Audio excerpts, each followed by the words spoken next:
चूतिए दिखाई नहीं देता क्या आंखें या button.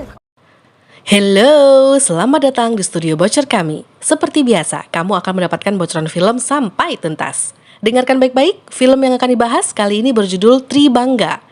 Jadi para pemeran film Tribangga adalah Kajol sebagai Anuradha, Tanvi Azmi sebagai Nayantara, dan Mithila Palkar sebagai Masha. Film ini keren banget sih menurut saya. Film keluarga, bercerita tentang kisah 3 perempuan, satu garis keturunan gitu, tapi mereka punya perbedaan prinsip tentang hidup. Dari ibu, anak, dan cucunya. Sebelumnya, mau ucapin makasih ya buat Anis Farida Pitono dari Malang. Woi, arek ngalam cuy. Ada juga Andika Dwi, terus Wartana Tahu. Hello juga akun yang namanya Dark. Makasih banget ya, doa baiknya balik ke kamu semuanya deh. Terus, hai Mr. O8 Channel anak Bogor. Ada juga Winda Windiarti. Hai Winda, sehat ya. Terus Wanci Azumi. Hai juga Teteh. Pokoknya nih ya guys, tak jemu-jemu, kita aminin bareng-bareng ya buat semua yang lagi nonton channel ini. Dilancarkan rezekinya, sehat terus, gak ada kegalauan dan juga gak ada kegundahan.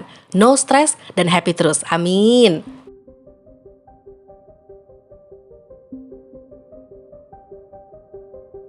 Ini adalah Nayantara. Dia adalah perempuan yang bercita-cita menjadi penulis ternama. Dia terlalu sibuk menulis, akhirnya gak pernah punya waktu untuk ngurus anak dan suaminya. Sampai akhirnya dia memilih bercerai dan fokus menulis. Kemudian Anuradha, anaknya Nayantara yang mengalami banyak banget kejadian pahit. Sudah lama banget Anu ini membenci ibunya sendiri, sampai dia gak pernah mau memanggilnya ibu. Ibunya menceraikan ayahnya, terus kesibukan ibunya sendiri sebagai penulis membuat Anu kurang perhatian dari orang tua. Sementara karakter Masha dibanding nenek dan ibunya, dia justru lebih tenang. Masha kelihatan lebih gak emosian. Dia memilih membentuk keluarga dengan menikah dan terikat. Anu di sini menjadi seorang artis terkenal banget. Dia adalah penari handal. Di tengah-tengah dia akan tampil di sebuah pertunjukan, dia dapat kabar kalau ibunya, Nayan, tiba-tiba pingsan. Milan, seorang laki-laki kenalan Nayan yang selalu mendampinginya membawanya ke rumah sakit. Anu dan juga anaknya dan juga Milan cuma bisa melihat nyonya Nayan dari luar. Kondisi saat ini masih belum bisa memungkinkan untuk dijenguk dan masuk ke dalam kamarnya. Keesokan harinya ya, sepanjang jalan kenangan. Jadi sepanjang jalan Anu ke rumah sakit nyamperin ibunya tanpa henti, dia tuh ngomel terus by phone. Dia bercerita tentang ibunya dan juga Milan ke cowok yang memang sekarang ini lagi deket sama Anu. Tambah emosi lah pas dia lihat Milan sudah ada di rumah sakit lebih dulu. Pas Nayan dipindah ke kamar lainnya juga, Milan dan Anu malah sibuk berdebat sendiri. Di sini akhirnya Anu juga bertemu dengan Robindro, saudara laki-lakinya, yang selalu terlihat tenang. Robindro bahkan juga mengajak Anu untuk bisa berdamai dengan masa lalunya. Mereka berdua sama-sama merasa dirusak hidupnya oleh Nayan, sebenarnya sedari kecil. Tapi Anu tumbuh menjadi wanita yang emosian, sementara Robindro sekarang udah bisa berdamai. Cerita sedikit flashback di masa-masa Nayan berusaha menjadi penulis yang terkenal. Sepanjang hari Nayan tuh memang nulis terus tanpa henti, tanpa tahu waktu dan gak pernah merawat anaknya. Ibu mertuanya lah yang membantu merawat Anu dan juga Robindro. Beberapa hal berusaha dilakukan oleh Vinayak suaminya untuk bisa membuat suasana harmonis, membuat Nayan sedikit bersosialisasi dengan keluarga. Tapi Nayan memang agak gak peduli. Sampailah pada waktu dia didatangi oleh banyak orang yang ngasih selamat atas tulisannya yang dapat penghargaan. Di sini, Nayan dimarahi ibu mertuanya. Yang intinya bilang Nayan sukses jadi penulis, tapi ngurus anak dan rumah sama sekali gak pernah. Intinya sih itu ngomongnya. Sakit hatilah Nayan ini, apalagi sang mertua juga minta Nayan stop deh untuk nulis kalau kayak gini gitu. Karena sakit hati dia memilih meninggalkan suaminya dan membawa Anu juga Robindro. Aduh, nyonya Nayan ya. Lalu adegan kembali ke rumah sakit. Lagi-lagi si Anuradha berdebat lagi sama Milan. Entah kenapa ya, dia tuh bete dan kesel banget setiap kali lihat Milan. Milan ini juga jengkel dengan Anu yang sering banget nuduh aneh-aneh ke dia. Sekarang giliran Anu yang lagi inget-inget masa lalunya. Flashback lagi nih ke adegan pas dia diejek dan dibully oleh teman sekolahnya. Kenapa nama belakangnya bukan nama ayahnya? Lalu kenapa orang tuanya bercerai? Ini ya bahkan yang nanya kayak gini nih yang mengandung ejekan, malah gurunya Anu loh. Jadi masa kecilnya Anu dan juga Robindro dihabiskan juga dengan menerima ejekan orang-orang sekitarnya. Di sini juga diceritain, Nayan menceritakan masa lalunya yang akhirnya menemukan laki-laki lain, seorang fotografer bernama Vikram. Nayan mengakui dia malah membawa malapetaka. Sementara itu, Anu mimpi buruk. Dia kebayang Vikram yang memperlakukannya tak baik di masa kecilnya. Dia dilecehkan oleh ayah tirinya. Masa kecil Anu memang perih. Di tempat yang berbeda, Masha dan juga Milan berkunjung ke rumah kakeknya, alias ke rumah mantan suaminya Nayan. Di sini adiknya Vinayak cerita kalau Vinayak ini ternyata setelah ditinggal Nayan, dia jadi kacau dan bahkan sekarang lupa ingatan. Menurut adiknya, untung aja dia lupa ingatan. Kalau enggak, mungkin dia akan selalu ingat sakitnya ditinggalkan Nayan saat itu. Di rumah sakit, akhirnya setelah semuanya pergi dengan urusan masing-masing, Anu dan Milan gak sengaja lagi nih berdua di kamarnya Nayan, menjaga sang ibu yang sedang koma. Milan ini kan sedang membantu Nayan menulis biografinya. Jadi dia punya kesempatan dong untuk bicara dan mewawancari Robindro dan juga Anu sebagai anaknya Nayan. Awalnya Anu tegas menolak untuk diajak ngobrol, tapi akhirnya Milan menunjukkan video wawancara dan obrolannya Nayan ke Anu. Dia bercerita kalau selama dia menikah dengan Vikram, Nayan memang dibutakan. Dia cinta banget dengan Vikram. Dia gak pernah tahu kalau Anu dilecehkan. Yang Nayan tahu, Vikram hanya berusaha dekat dengan Anu saat itu karena mencoba menjadi ayah tiri yang diterima oleh anaknya. Gitu aja. Ternyata setelah dewasa, Anu buka suara dan bercerita tentang pahitnya masa kecilnya. Dan saat itu Nayan sudah gak berdaya, gak bisa apa-apa karena dia sudah cerai dengan Vikram. Namun, Nayan akhirnya tahu kalau karena itulah akhirnya Anu semakin membencinya sebagai ibunya Anu dan juga Robindro. Nayan juga bercerita tentang Anu yang kemudian jatuh cinta dengan pria Rusia bernama Dimitri. Mereka tuh hidup bersama dan Anu akhirnya hamil.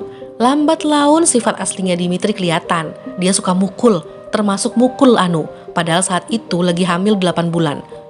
Tapi karena Anu itu juga wanita yang kuat dan emosian ya, dia dengan berani melawan Dimitri dan mengusirnya. Beberapa saat kemudian Nayan datang ingin melihat apa yang terjadi terhadap putrinya. Tapi caranya Nayan nanya nih kayaknya salah nih, karena yang dibahas dan ditanya lebih dulu adalah kenapa Dimitri malah luka-luka, Anu buat keributan apa lagi nih? Anu sedih dong, berasa disalahin dia, makin gak terimalah dia, makin marahlah dia ke Nayan. Anu merasa kalau ibunya memang merusak hidupnya dan gak peduli dengannya. Kondisi dia mengandung 8 bulan, sang ibu malah lebih menanyakan kondisi Dimitri.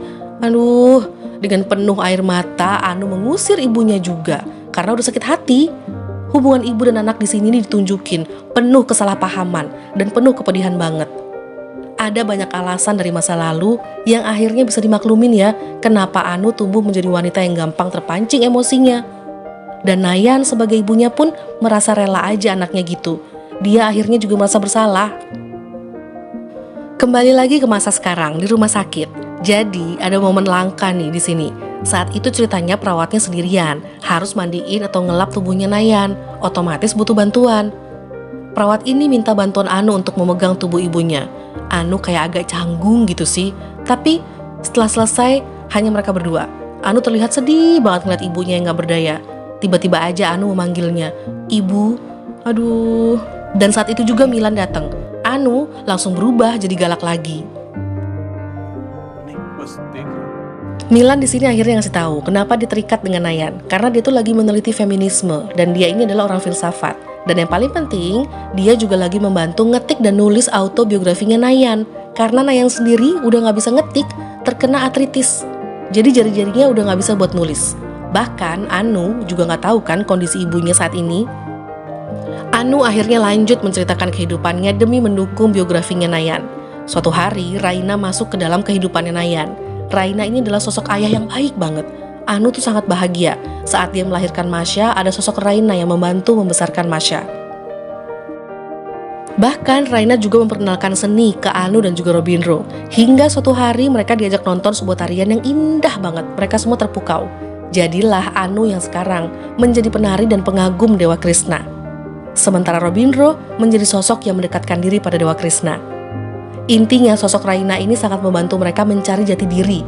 Namun lagi-lagi ibunya harus pisah dengan Raina, karena Raina sepertinya lebih suka kayak ngejalin open relationship gitu, nggak nikah. Sementara Nayan ingin menikah dan mereka berdua sama-sama keras. Jadi ya udah, Nayan dan Raina berpisah.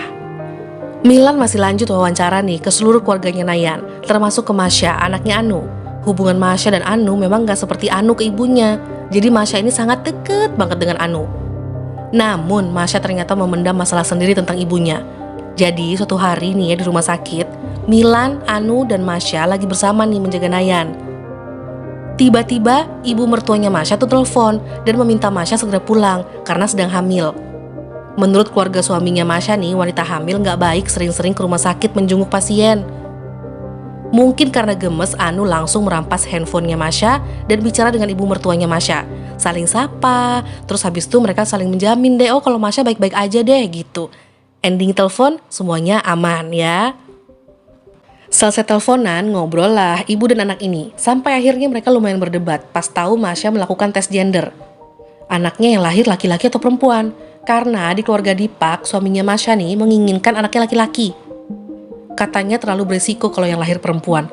Oh my god, bete lah si Anu. Jadi melahirkan mereka sebagai perempuan itu beresiko. Maksudnya? Perdebatan malah berlanjut tentang Masya yang masa lalunya sering dibully tentang dia yang gak punya ayah, yang dibilang anak haram lah. Dan ini semacam tamparan juga buat Anu. Karena Masya mengatakan kejadian seperti itu sering banget terjadi tepat di depannya Anu. Hanya Anu tidak menyadarinya. Anu cuma bisa diem dan nangis. Kemudian dia lalu menghampiri kasur ibunya. Iya sih ya, kadang dalam keluarga kita gak punya pilihan, terutama kalau udah memutuskan sesuatu dan itu salah. Yang pasti, akhirnya gimana proses kita bisa menerima keluarga kita, gitu gak sih? Masya akhirnya minta maaf, dia gak bermaksud menyakiti hati ibunya, tapi Anu merasa itu membuatnya bisa lebih terbuka melihat kesalahan Nayan, kesalahan ibunya terhadapnya. Raina kemudian datang dan membawa bunga melati untuk Nayan. Dia ingat betul kalau Nayan tuh suka banget sama baunya bunga melati. Nah, dalam mimpi, Nayan lagi ada di pinggir sungai, lalu Anu dan Robindro kecil datang membawakan melati untuknya. Di mimpi ini Nayan terlihat bahagia banget bersama anak-anaknya. Lalu terdengar suara kalau Nayan menghembuskan nafas terakhir. Ya ampun, sedih banget. Bahkan hubungan ibu dan anak, Nayan, Anu dan juga Robindro belum sempat diperbaiki. Anu belum sempat bicara dengan ibunya. Padahal ada banyak yang ia ingin bicarakan setelah dia tahu banyak hal tentang ibunya. Setelah Anu mulai bisa memaafkan masa lalunya. Akhirnya surat yang pernah Nayan tulis buat Anu dan juga Robindro diberikan. Nayan mau bilang, kalau bisa punya waktu mengulang segalanya, dia ingin sekali memperbaiki segalanya. Sama sekali gak mau merusak hidup anaknya. Yang ada sekarang, Nayan hanya bisa minta maaf dan berharap anaknya mau memaafkan. Astaga, ini pasti rasanya Anu nih bener-bener kehilangan yang teramat sangat. Pilu dan nyesek banget gak sih? Karena banyak hal yang gak sempet mereka lakukan bersama sebagai ibu dan anak. Aduh kok sedih ya. Suatu hari Milan mendatangi rumah Anu. Dia membawakan terbitan pertama buku ibunya berjudul Tribangga. Anu bilang di sini, dia sadar banget bahwa dia sangat kehilangan ibunya. Gak ada lagi orang yang bisa dia keluhkan. Ending film, adegan para wanita ini sedang membawa barang kenangan masing-masing. Dan ini dia cover buku Nayan, Tribangga. Film ini gak terlalu panjang loh durasinya, tapi bermakna banget. Perbedaan cara pikir dan prinsip dalam keluarga, tapi mereka semua menjadi perempuan yang tangguh. Dan beberapa hal yang gak sempet terjadi antara ibu dan anak cukup menjadikan pelajaran ya. Well, jangan lupa untuk tungguin bocoran film berikutnya ya guys, karena film ini udahan. Makasih, stay healthy, dah.